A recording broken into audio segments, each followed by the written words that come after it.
So you invested in an Airstream and you would like to make it last as long as possible. In today's video, we're going to talk about 10 simple things you can do to make your Airstream last longer, both inside and out. If you're wondering why you're watching this on a YouTube channel called Digital Barbell, it's because my wife Blakely and I own Digital Barbell. We're an online fitness coaching company. And for the last 7 months, we've been living, working, and traveling full-time out of our 27-foot Airstream. All right, let's get into these tips. The first way to make your Airstream last longer is to get up on the roof. And if you're not comfortable getting on the roof, it's okay. You can hire somebody else to do it. But there's no better way to save your Airstream from being destroyed than to prevent water from getting in through the top. It's much easier to prevent a leak than to stop one. Get yourself a tube of Sikaflex, go around, check all the original seals, and touch them up as needed. Okay, this one comes from our experience in building and remodeling houses over the years. To make your Airstream last longer, you absolutely have to manage your moisture. And we can break this up into two different categories. Number one is managing condensation and humidity, and number two is managing water that's sitting on top of surfaces. Let's talk about the humidity and condensation. The most obvious thing is using the fan that comes with the shower in your Airstream. Not only should you run the fan while you're showering, but you should leave it running after you shower. Get all the humidity out instead of just soaking into the air.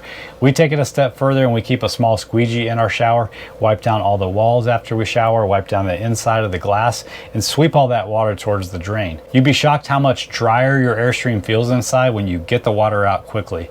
If you've ever camped in a colder climate, you've probably noticed that when you wake up in the morning, there could be condensation on the inside of the windows, on the walls. We want to get rid of that as soon as we can. We don't want it to just drip down into the sills of the window, or worse yet, drip down the walls of the Airstream. So we want to wipe that up, ventilate the cabin inside, and get it out. Another super common place for condensation to accumulate is in the bedroom. I can't tell you how many times we've been camping in a cold climate, and when we wake up, there's condensation on the back wall here behind the headboard because we're hot, the wall's cold, and it just leads to condensation. So don't ignore that. Pull your mattress away from the wall a little bit, do your best to dry it up, and then ventilate inside.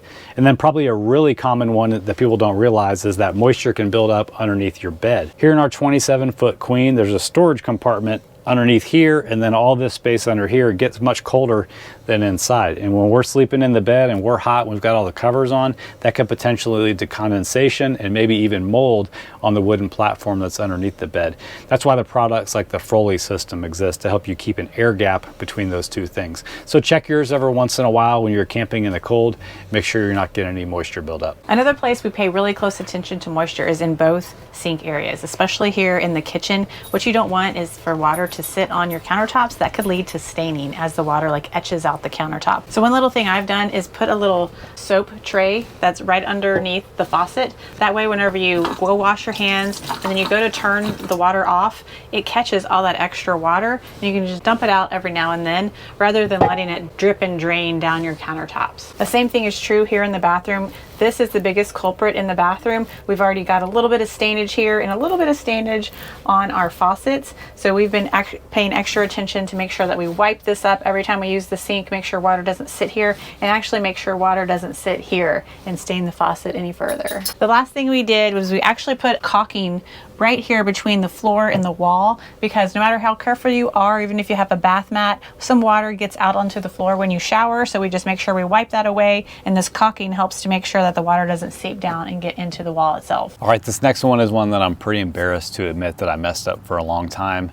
Make your Airstream last longer by running your tires at the right pressure. When we bought our camper, nobody told me anything about tire pressure, and I just assumed the tire says they can be run at 80 PSI max, so I cranked them up to 80 and off we went. We were popping rivets inside the camper, the ride was terrible, and it was just way too much tire pressure. So the best thing to do is take your trailer to a cat scale and weigh it and see what it weighs. Then go online, look at the tire pressure ratings for the actual tires that you have, and that will tell you what you should be running your tires at. I can almost guarantee you it's going to be significantly less than the maximum pressure they can hold. All right, this tip to make your Airstream last longer might seem kind of silly, but it really does work. We learned this from another YouTuber. What you want to do is you want to get out a paper towel or a rag and some cleaner, and you want to go around your entire rig every week just wiping down all of the surfaces. Besides the obvious thing that it's going to keep it clean and keep grime from building up, it's going to help you get really familiar with everything and notice when something's wrong. Just today when I was wiping down the inside of this cabinet, I noticed that this handle was getting loose. So go around, take your time, notice if any rivets are popped and if anything is out of whack. All right, next on the list is super important and is probably the most controversial of the things we're going to cover today. It's to not improperly or unnecessarily use a weight distribution hitch on your Airstream. Notice I didn't say not use one, I said unnecessarily or improperly. The fact is that not every truck needs a weight distribution hitch to tow an Airstream. Pretty much every dealership is going to try to sell you one whether you need it or not. If you don't already know, there's a trade-off when you use weight distribution on your truck. It's trying to transfer weight from the rear of your truck up to the front of your truck. And the way that it does that is by putting a whole lot of tension up on the A-frame of your trailer. And that in turn, if you know anything about Airstreams, can be one of the contributing factors of what's called front end separation. After the first year of having our Airstream and towing with weight distribution, we actually started to have some rivets pop up on the front of our trailer, indicating we might be headed down that road. We've been towing for the last 7 months full time, over 10,000 miles with no weight distribution. We did have to make some changes to our truck to make that happen, but so far we've had zero issues. If you want to see how and why we ditched our weight distribution hitch, I'll put a link to the video below. All right, this next one is a big one. You know all those people in your life who have told you don't sweat the small stuff? Those people are wrong, especially when it comes to making your Airstream last. You know all those little things you found when you were going around and wiping down all the surfaces? Those are small things, but we want to take them seriously and we want to fix them right away. You'd be shocked how many things you can fix or prevent from breaking in your Airstream with just a Phillips screwdriver. This is an international model. We have these upper cabinets that are basically just screwed to the ceiling. It's important to go around and tighten those screws that hold them up. And that stands true for everywhere in your camper. Your cabinets are basically held together with screws. These walls that separate the rooms are basically held together with screws. Your door frame held together with screws. Go around and check those things. And then another really important one is the day that you see a popped rivet on the inside of your rig, replace it that day. Don't go for a long drive day or put it off for a week, or worse yet, think you have to schedule an appointment with the dealer to replace an interior rivet. You can totally do it yourself. Get yourself a cheap rivet gun, Home Depot, Harbor Freight, whatever. Get an assortment of rivets, put the right tip on your rivet gun for the size rivet you're trying to replace. Make sure you don't have any existing rivet still in the hole that yours fell out of. You might have to stick a drill bit in there. Just make sure you don't go too deep. Put the skinny end of your rivet into your rivet gun. Put the fat end of the rivet into the hole where your other one fell out. Push firmly so that you make sure the rivet is going to bite onto something from back behind. Squeeze the handle a couple times and bam, you've replaced the rivet. If I can do it, you can do it. All right, the next one on the list is to not kill your batteries. If you've already upgraded to lithium batteries, this is probably less of a concern, but we're still rocking our original AGM batteries over here. And what you don't want to do with lead acid or AGM batteries is run them down so low. You'll end up having to replace them. So if you're on a long drive day and your tow vehicle doesn't charge your batteries, or you don't have a DC to DC charger, your fridge is probably running. Maybe you stop and you have lunch, you're charging your computers, you're running the fan, you have some lights on.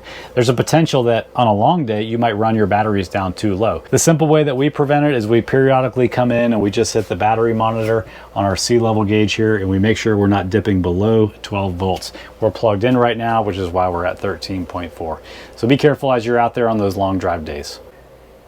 All right, this one's totally obvious, so I'm not even going to spend any time on it, but you need to be doing the regularly scheduled maintenance that's in chapter 8 of your manual. We have an entire video where I go through the 1-year checklist showing you how to do every single item on the list, so I'll put a link to that below. All right, so your Airstream probably came with one of these beautiful Zip D awnings, and we want to make it last. You might not realize this, but when you have it rolled up and it rains, it's still getting wet. And we don't want it to stay wet in there, or it might end up molding or mildewing. So one of the best ways to prevent your awning material from molding or mildewing after it's been sitting out in the rain is just leave it open on a sunny day and let it dry out. Another thing to be careful of is what you're parked underneath when you have your awning out. One time we were parked underneath this crepe myrtle tree.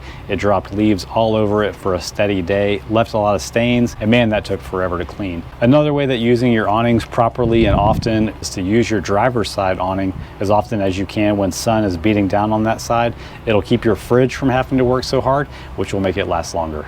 Another way to make your rig last longer is get to know your particular rig. Some people have their fridges open in flight. Some people have their pantry open in flight. After you've traveled in it a few times and you start to know yours, you know which areas to protect. In our particular situation, we've probably overloaded our pantry because we live in this thing full time, but this thing has opened a few times as we're traveling. So what we've done to protect it, we've just added these little hooks that we put in place anytime that we drive, and that helps to protect this cabinet from opening and, worse yet, falling out and breaking the cabinet. Another potential problem area for this model is that this has been known to open. We have actually come in here after a drive day and seen it open. Luckily our window's never broken, so what we did is we added an extra latch over here on this side just to make sure it has a little bit more security when we're driving down the road. All right, we've got a bonus tip for you that we think you're really going to enjoy. It's to use and enjoy your Airstream often. You might think your Airstream is going to last longer if you just put it away in a barn that's undercover and it's just going to last forever, but that's just not the way that it works with mechanical things. They deteriorate, stuff breaks, you have to replace things. Using your Airstream is one of the best ways to keep it alive and to find things along the way that you need to fix. So get out there and use your rig. All right, we hope we gave you some ideas that you hadn't thought of before for making your Airstream last longer. If you've got any ideas that we didn't think about, please leave a comment below and let us know. All right, have a great day. Thanks for watching.